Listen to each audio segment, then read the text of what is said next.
প্রার্থনা করছিলেন। প্রার্থনা শেষ হলে পর তার একজন শিষ্য তাকে বললেন, প্রভু, ব্যাপতিস্মতা যোহন যেমন তার শিষ্যদের প্রার্থনা করতে শিখিয়েছিলেন, তেমনি আমাদেরও আপনি প্রার্থনা করতে শেখান। যিশু তাদের বললেন, যখন তোমরা প্রার্থনা করো তখন বলো, পিতা, তোমার নাম পবিত্র বলিয়া মান্য, তোমার রাজ্য আসুন, প্রত্যেক দিনের খাবার তুমি আমাদের প্রত্যেক দিন দাও, আমাদের পাপ ক্ষমা করো, কারণ যারা আমাদের বিরুদ্ধে পাপ করে আমরা তাদের ক্ষমা করি, আমাদের কোনো পরীক্ষায় পড়তে দেব না। তারপর যিশু তার শিষ্যদের বললেন, মনে করো মাঝরাতে তোমাদের মধ্যে একজন তার বন্ধুর বাড়িতে গিয়ে বলল, বন্ধু, আমাকে 3টা রুটি ধার দাও। আমার এক বন্ধু পথে যেতে যেতে আমার কাছে এসেছে, তাকে খেতে দেবার মতো আমার কিছুই নেই। তখন ঘরের ভিতর থেকে তার বন্ধু উত্তর দিল, আমাকে কষ্ট দিন, দরজা এখন বন্ধ আর আমার ছেলেমেয়েরা বিছানায় আমার কাছে শুয়ে আছে, আমি উঠে তোমাকে কিছুই দিতে পারব না।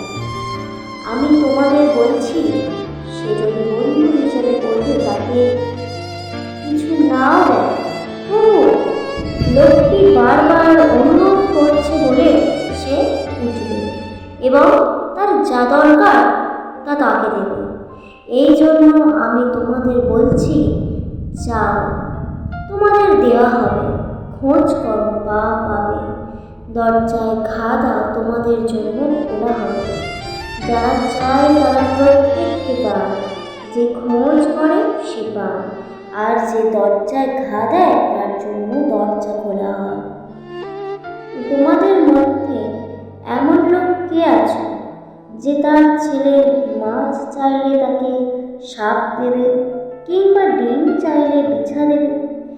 তাহলে তোমরা মন্দ হয়েও যদি তোমাদের ছেলে মেয়েদের ভালো ভালো জিনিস দিতে জানো, তবে যারা স্বর্গস্থ পিতার কাছে চায় তিনি যে তাদের পবিত্র আত্মাকে দেবেন, এটা কত না নিশ্চিত। তো প্রিয় ভাই, আপনারা বুঝতে পেরেছেন আমার এই সামান্য বাইবেল পাঠটুকুর মধ্যে আমি আপনাদেরকে কি বোঝাতে চাইলাম।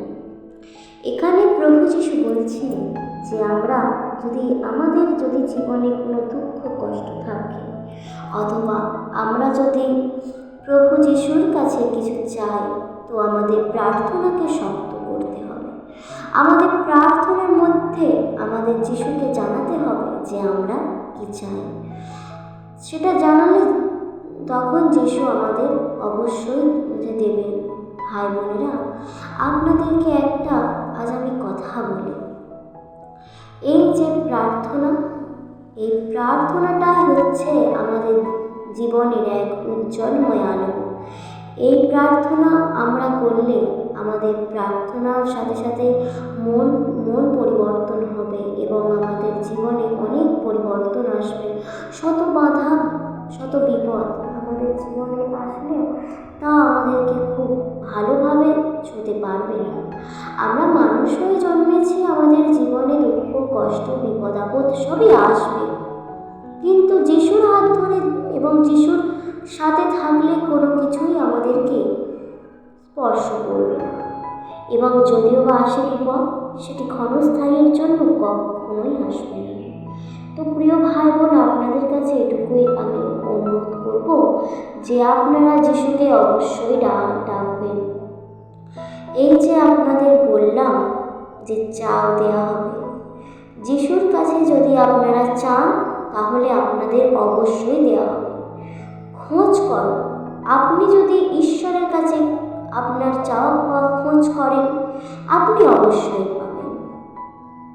এবং যিশুর প্রার্থনায় বসে আপনি যদি দরজায় ঘা মারেন, বারবার যদি তার কাছে অঝোর জন্মে চোখের জল ফেলে আপনারা যদি আপনাদের আকুতি ভরা প্রাণ নিয়ে তার কাছে কিছু চান, তো তিনি অবশ্যই আপনাদের তিনি আপনাদের ফেরাবেন না, কারণ তিনি যে আমাদের খুবই ভালোবাসেন, তিনি যে মহান, তিনি যে আমাদের জন্য আজ নিজের জীবনটা ক্রুশে বলে দিয়েছে। তাই প্রিয় ভাই বোন, আপনাদের কাছে এটুকুই অনুরোধ জানাই যে আপনারা যিশুকে ভুল ভুল বুঝে আপনারা আপনাদের কাছ থেকে দূরে ঠেলে দেবেন না। আজ আমিও যে আপনাদের মতোই সাধারণ মানুষ, আমিও যে কিছুই জানতাম না, আমিও যে শূন্য ছিলাম, কিন্তু আজ আমি জানি, আজ আমি বাইবেলের প্রত্যেকটি বাক্য পড়েছি এবং প্রত্যেকটি বাক্যের আমি মানিতে পেয়েছি যে সত্যিই যিশু মহান। তো প্রিয় ভাই বোন, ভিডিওটি ভালো লাগলে লাইক, কমেন্ট, শেয়ারের মাধ্যমে আমাদের উৎসাহ বাড়িয়ে দেবেন এবং ভিডিওটি ভালো লাগলে আর আমার কথাগুলি আপনাদের ভালো লাগলে অন্যকে শোনার সুযোগ করে দেবেন। তো প্রিয় ভাই বোন, আপনারা আপনাদের খেয়াল রাখবেন, সুস্থ থাকবেন। ধন্যবাদ। ঈশ্বরের গৌরব।